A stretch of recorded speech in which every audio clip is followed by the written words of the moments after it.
بسم اللہ الرحمن الرحیم فنعم المولا ونعم النصیر رب اشرح لی صدری ویسر لی امری واحلل عقدۃ من لسانی یفقہوا قولی اللہم صلی علی سیدنا محمد وعلی آل سیدنا محمد وعلی صحابہ وعلی ازواجہ اجمعین وبارک وسلم وصلی علیہ۔ الحمدللہ، اللہ تعالیٰ جل جلالہ کا لاکھ لاکھ شکر ہے کہ مالک الملک نے آج پھر ہمیں اپنی رضا کے لیے اپنی یاد میں محبت میں یہاں جمع ہونے کی توفیق اور موقع عطا فرمایا۔ لاکھوں اور کروڑوں درود اور سلام سرور انبیاء حبیب خدا حضرت محمد مصطفیٰ صلی اللہ علیہ وآلہ وسلم پر، جن کے طفیل یہ کرم ہوا۔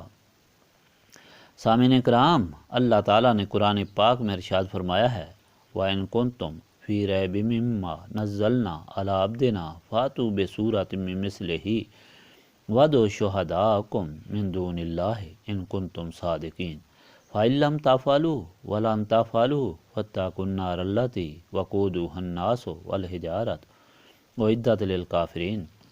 اور اگر تم اس میں شک کرتے ہو جو ہم نے اپنے بندے پر اتارا ہے تو تم ایک صورت اس کی مثل کی لے آؤ اور اپنے مددگار کی بھی مدد لو جو اللہ کے بغیر ہیں، اگر تم سچے ہو۔ اور اگر ایسا نہ کر سکو اور ہرگز نہیں کر سکو گے تو پس تم ڈرو اس آگ سے جس کا ایندھن انسان اور پتھر ہیں اور کافروں کے لیے تیار کی گئی ہے۔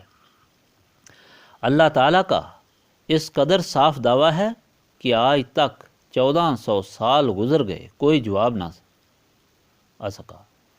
یہودی، نصرانی، کفار و مشرکین غرض اربوں لوگ گزر گئے، جن میں بڑے بڑے علم کا دعویٰ کرنے والے بھی گزرے، جنہوں نے قرآن کے خلاف، رسولوں کے خلاف بے شمار کتابیں لکھی اور اپنے دلائل پیش کیے جن کے بیان کی ضرورت اس لیے نہیں کہ ہمارے نزدیک ان کی کوئی قیمت نہیں ہے، لیکن آج تک کوئی نہیں کہہ سکا کہ میں بھی ایسی صورت بناتا ہوں۔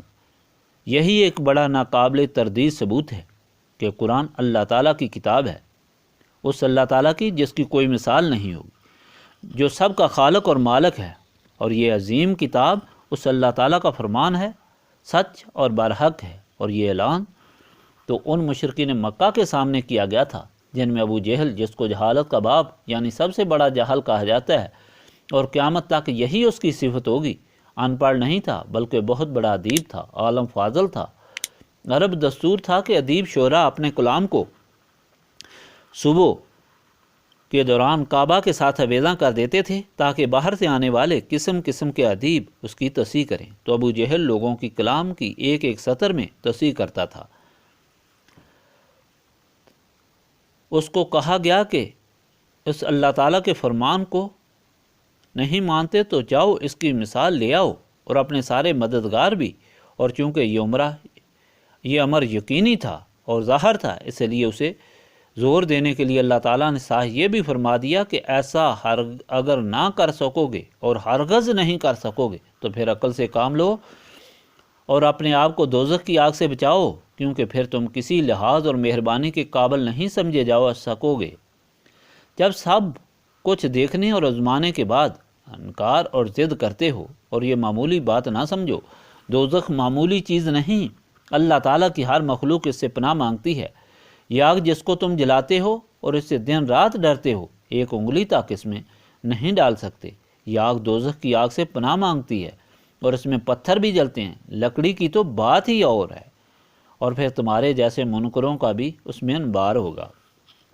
سامعین اکرام، اس ارشاد پاک سے یہ سبق ملتا ہے کہ یہ کتاب چونکہ اللہ تعالیٰ کی ہے، اس لیے اس کی عظمت اور عزت کی کوئی حد نہیں۔ اس میں بے شمار معارف اور خزائن رکھے گئے ہیں، اس لیے ہر خوش نصیب جو اس پر ایمان رکھتا ہے، اس پر یہ فرض عائد ہوتا ہے کہ جو خود بھی اور لواحقین، رشتہ دار، دوستوں کو بھی اس کی تلاوت کی تلقین کرے، کیونکہ اس کا پڑھنا ثواب، اس کو دیکھنا ثواب، ہاتھ لگانا ثواب، اس پر عمل کرنا ثواب، اور اس کی آیات کو پاس رکھنا ہر مرض سے شفا ہے۔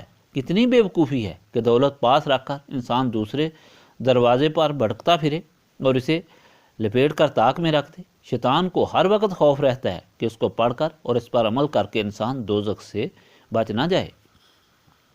حضرت عبداللہ بن مسعود فرماتے ہیں کہ ہر شام کو شیطان اپنے سردار کی طرف واپس ہو کر اپنے کردار کا پتہ دیتا ہے کوئی کہتا ہے میں نے یہ ظلم کیا اور یہ ظلم کیا، یہاں تک کہ سب سے ذلیل ترین شیطان کہتا ہے کہ میں نے ایک لڑکے کو قرآن پڑھنے سے روکا۔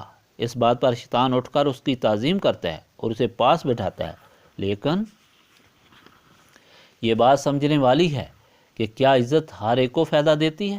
دیکھنے میں تو یہ آتا ہے کہ بعض اس سے بڑھ کر گمراہ ہو جاتے ہیں۔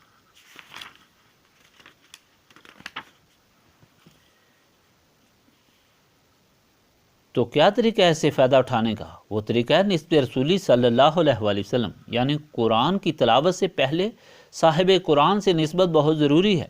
یہ غلامی ہی قرآن کے فیوز و برکات سے مستفید کرتی ہے۔ ولید بن مغیرہ بہت بڑا عالم تھا، اہل ادیب کی مجالس میں صدر بنتا تھا۔ ایک دن صبح کو خانہ کعبہ میں گیا تو دیکھا کہ سورۃ کوثر کاغذ پر لکھی آویزاں ہیں۔ پڑھ کر کہنے لگا ما ھذا قول البشر، لیکن پھر بھی اسے ایمان نصیب نہ ہو سکا کہ نبی پاک صلی اللہ علیہ وآلہ وسلم سے نسبت نہ تھی، جو دراصل ہدایت کا ذریعہ ہے۔ اب شروع کریں۔ بسم اللہ الرحمن الرحیم۔